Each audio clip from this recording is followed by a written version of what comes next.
Hi, this is a 6-minute ab session designed to help you increase your core strength, not only for your upper and your lower abdominals, but also your back as well. And it's only 6 minutes long, so I'm going to go through the exercises. You're going to work for 30 seconds and then have a 5-second rest and then repeat the exercise again. So first of all, these simple crunches. So lying on your back with knees up and reaching as far up your leg as possible. Trying to touch your knees as you're coming up. Breathe out and in. Breathe out, breathe in. As you're breathing out, it actually helps to contract your abs even more, to making sure that you're pushing your spine down into the floor. Breathing out as you're coming up and back in. If you can, hold it at the top for 2 and then back down. So we're going to have a 5-second recovery. And then we're repeating it again. 30 seconds of crunches again. Breathing out, trying to get up as high as you can. Lifting those shoulders up off the floor.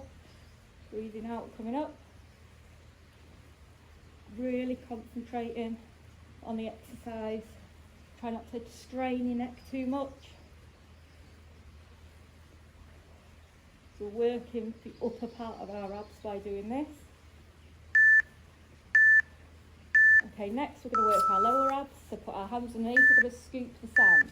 So legs out straight, bend them, and then it's as if you're scooping the sand on that beach that we're not allowed to go to for God knows how long. So again, lowering it down, bringing it up, breathing out as your muscles are contracting. It really helps ensure that you're working the right muscles and engaging your core. To make it a bit harder, just sit yourself up a bit, lifting those shoulders up off the floor. Okay, 5-second rest, slight recovery, and then we'll start again. So scooping that sand, really making sure you push your tummy button to the floor, keeping that back flat to the floor. If you arch back, you might hurt yourself. Breathing out, so coming down, and then back up again. Focusing when you get hard on that happy place, because you're nearly done. Next, we're going to do some sit-ups. They're not standard ones. You're going to have your feet together, arms out, lean back, come up and touch the floor. Lean back, come out, touch the floor. Now, you might find these really hard.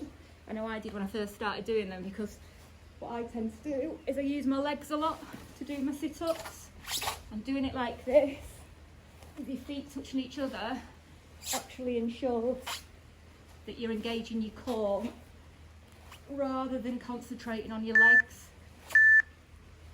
Okay, 5-second recovery. Again, try and remember your posture. It's coming down, feeling every vertebrae of your spine as you're coming back down. So breathing out as you're coming up, slowly down, and then back up again, slowly down. Now don't worry if you can't get all the way up. If that's the case, just come up as far as you can, and then back down like that. What's important is to get used to doing your sit-ups in that way, by not engaging them. So next we're going to do our obliques. We're going to go sideways, side plank. So you're pushing up if you can. Okay, making sure your shoulder and your elbows are in line, lifting those hips up, pretending that you've got a bit of string on your hips. To make it slightly easier, just drop your knees on the floor, okay, because you can still feel that stretch there, and you can still feel that working, and then gradually build up to doing that. If it's too easy, pretend that string is being pulled up and down, and you're going to pulse up and down. Okay, so we're going to rest. And again, concentrate on the same side. Try and ensure that your body is in line. Sometimes you can be a little bit bent, and obviously that will mean that the muscles aren't working properly that you're wanting to work. Again, shoulder, elbow needs to be underneath the shoulder, arm up and bend over if you can. And again, to make it harder, start pulsing. If you start to struggle, just drop those knees, it's absolutely fine.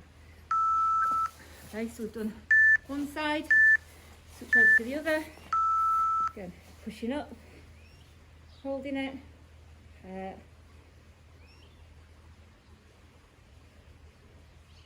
Feeling it contracting in here, and then begin to pulse to start to feel a bit more confident. Really concentrate on contracting those muscles. Balance is the hardest thing. Okay, so to make it a bit harder, bring your arm over, that's it. Relax the 5. And then pushing up, using your feet to push up, get your balance. And then hold it there if you can. Bring your arm over to make it harder. Even harder still, you pulse.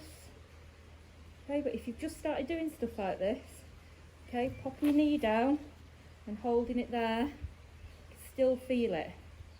And then progress it by bringing your legs out and then pushing up. The important thing is that you're doing it, so it doesn't matter. Fab. Okay, good old plank. Okay, so traditional plank, making sure that your bum's not too far up in the air, or that your back isn't arched. To try and keep everything in line. Really engage in that core, so bringing that tummy button up. As you start getting tired, your bum will start coming up, but really focus on holding it there. 30 seconds is quite a long time for some people. If you need to drop your knees, that's fine. Have a little recovery, and then back up again. Okay, so we're going to recover. And push back up again. Again, making sure your elbows and your shoulders are in line. When it starts to hurt, go to your happy place. This is too easy for you, and rock forwards and backwards. Now there's other forms of making it harder, but we'll do those in another video. Again, bringing that tummy button up to your spine. Drop your knees. Please use that alongside a leg session or a normal HIIT session. Try and do these every day if you can. It's 6 minutes, and you'll really start to notice a difference really quickly. If you've got other activities that you want to do, then this is short enough to be able to link them together. So subscribe to my channel if you want some more activities. I'll be doing some more activities for the kids as well, so while we're all stuck inside. But stay safe and try and be positive.